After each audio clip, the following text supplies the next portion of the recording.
forensic scientists, and then the house was totally forensically examined. There was nothing unusual downstairs, but upstairs in the bathroom, there was blood all over the bath. They found what appeared to be Stephanie's hair, and there was clearly some type of attack that happened in the bathroom. They knew Stephanie had been hurt, but they didn't know how badly she was hurt. Controlling information was paramount, and police went to extreme measures to ensure that nothing got out that would alert the kidnapper to the progress of their investigation. Word came through that West Midlands police were requesting a news blackout following a life-threatening event in the Great Bar area of the city.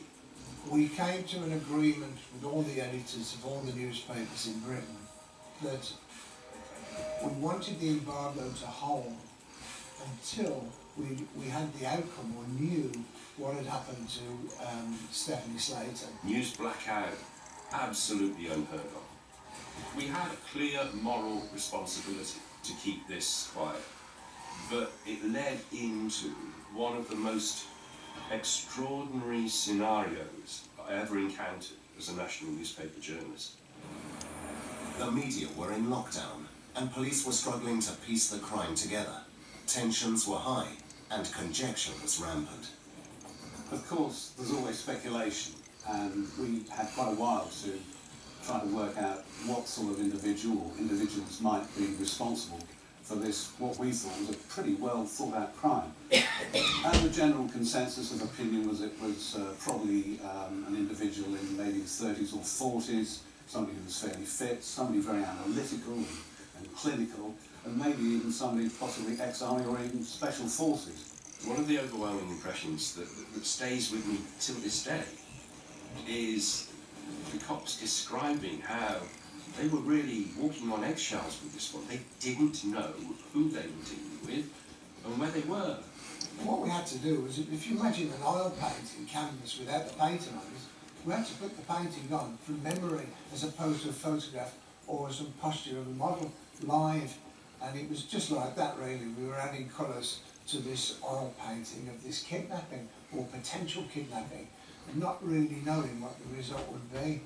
From the very moment it broke, you just knew this was a big one. You just knew this was going to be night and day for as long as it lasted. Indeed it was. With their only daughter missing, the Slater family were understandably in a state of great distress. During that time I had to deal with the family, and it was so traumatic, and I can't imagine what Mrs. Slater must have been going through. She was absolutely beside herself, but her husband, Mr. Slater, was really quite controlled, and he was trying to comfort his wife, and he also recognised that he had an important role to play, and I don't think there is anyone living who's got children that wouldn't have felt the same as themselves. Stephanie's family and the police waited with bated breath for the kidnapper to break his silence. The kidnapper did call the estate agent and said that he did have Stephanie, and if the police were contacted, she would die. And he said that a ransom letter would be in the post by tomorrow. That was when we first received a call from the kidnapper, which we taped. Hello, have you got the money? Who's this, please? Never mind, have you got the money? Tomorrow? For tomorrow? Yeah. Have you got it? I'm getting it, yeah. It was like a bomb burst. We had so much intelligence coming from that one call, such as the sound of his voice, how old was he, what part of the country did he come from, what accent did he speak with, etc., etc. Though it appeared that Stephanie was still alive, police were extremely concerned. 6 months before, another young woman, Julie Dart, had disappeared under similar circumstances. He could be the same man who kidnapped and murdered Julie Dart. If that was the case, then we knew our girl's life was in real danger. The question on everyone's minds now was, would Stephanie share Julie's tragic fate?